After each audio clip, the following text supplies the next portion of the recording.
India and the European Union have concluded talks on a free trade agreement that will possibly come into effect early next year. That's going to open up whole new opportunities for technology partnership, investments and two-way trade between India and the European Union. Now, one country in Europe which has always been very bullish on Indian startups and the technology partnership with India is Finland. And joining me right now is the Director General and CEO of Finland's industry body, the investment promotion body of Finland, Business Finland. Lassi Noponen, the DG and CEO, is joining us right now. Lassi, thank you very much for being with us here in our studio. First of all, could you give us a sense of how Finland and India could complement each other on AI? Well, thank you for having me. And it's a pretty sweeping question, but in many ways. We were just listening, I was listening to the Prime Minister Modi's and the other heads of state speeches this morning, and it clearly highlights that fact that, for example, the fact what Prime Minister Modi said that India often decides the standard that is then applied in the global south. And in Finland, we understand this and appreciate this, and I think many companies are trying to develop their solutions together with Indian partners so that they would be suited for the Indian market and then hopefully for the broader global south market. So these opportunities exist in many technology areas. All right. Now, when it comes to Business Finland, what are some of the AI applications and technologies you are most interested in, or the Finland government wants to invest in the most in 2026?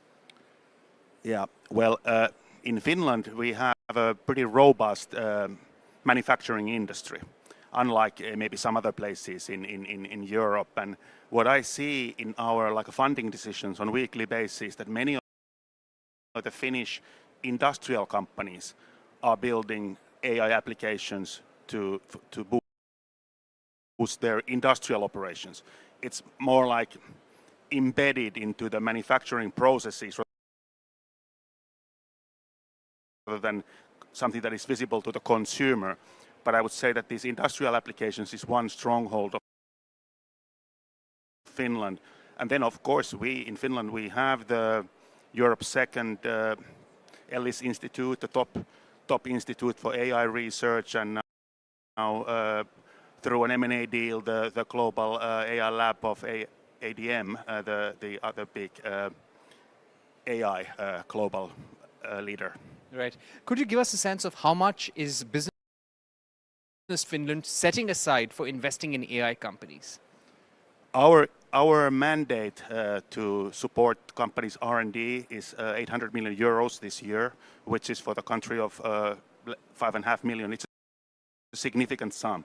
And actually, with this global geopolitical situation, the government is pretty much saving on everything else but defense and R&D.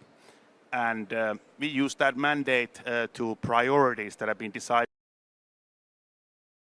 by our government together with us, and AI is one of those priorities. And we don't have a fixed amount how much of that 800 million goes into AI, but it's competitive, it's based on applications, so we try to get as many good applications as possible. So I would say a significant amount of that goes into AI. Right. In terms of funding startups which are working in India, could you give us a sense how many Finnish startups are working with the Indian ecosystem, maybe in the AI space, and how are you looking to increase funding for them? I probably don't have the exact number of how many startups are working in that we have funded, but I do have a figure that we have recently funded about 20 companies that are active in the Indian market, and smaller companies. And I don't know how many of those are in AI, but I think a large part of them, if not all, would have an AI element into their technologies. And this is very much the thing I said, that Indian market demands a different kind of solution than the European market.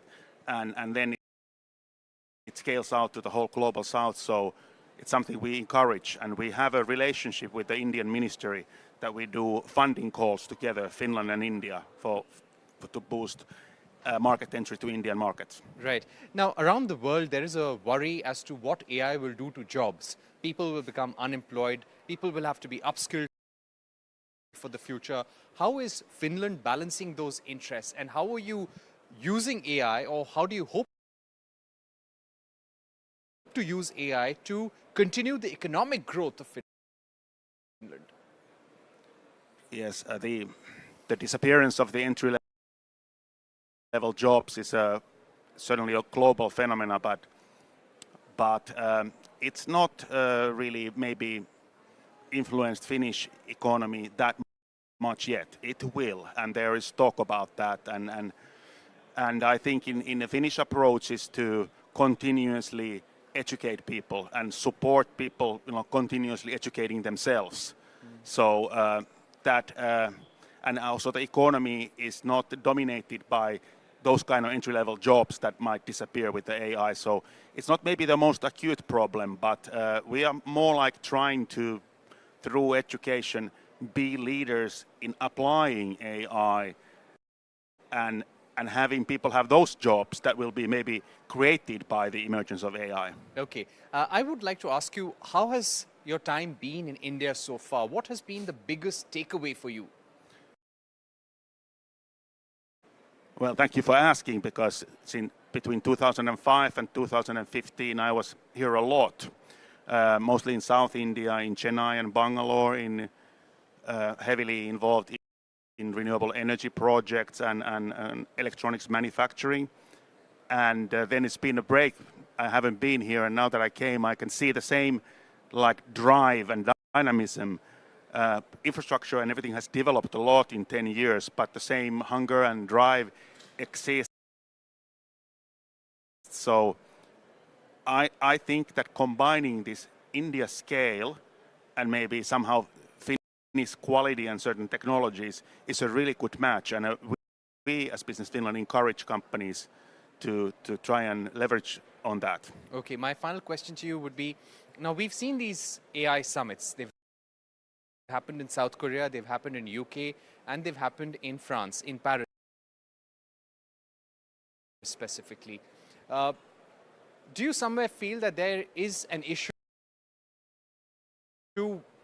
which we're not talking about enough, which needs more focus among countries? Well, I would first say that this is an amazing venue. You see pretty much all of the top AI tech geniuses on stage and talking, and this is an event where any company can come and pretty much meet the top minds of the industry and get access. So it's a great venue for those who have bold ideas to get connected and boost their businesses. But what is not discussed, I think, it must have been your President Modi, who said it. It is, or President Macron, who mentioned that it is this control.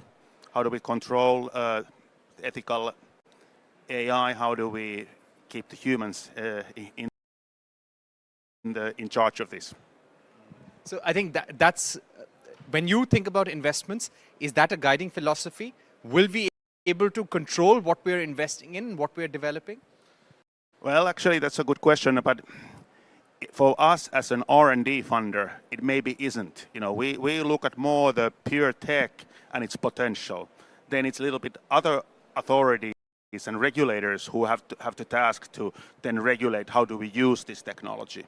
All right. And finally, one thing that India could do to make it easier to do business?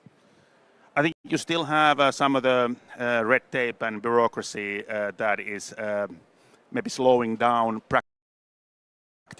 practicalities just in travel and doing business. I think that has eased a lot from the times I was here a lot, but I still see that there is something to do. All right. Thank you, Lassi Noponen. Thank you for joining us here in our CNBC-TV18 Edge AI studios, speaking about the Finland-India partnership and some of the guardrails for AI that we must talk about more as well. That's all we had time for on this special conversation with Lassi Noponen, the Director General and CEO of Business Finland. Keep watching our live stream for more news and updates.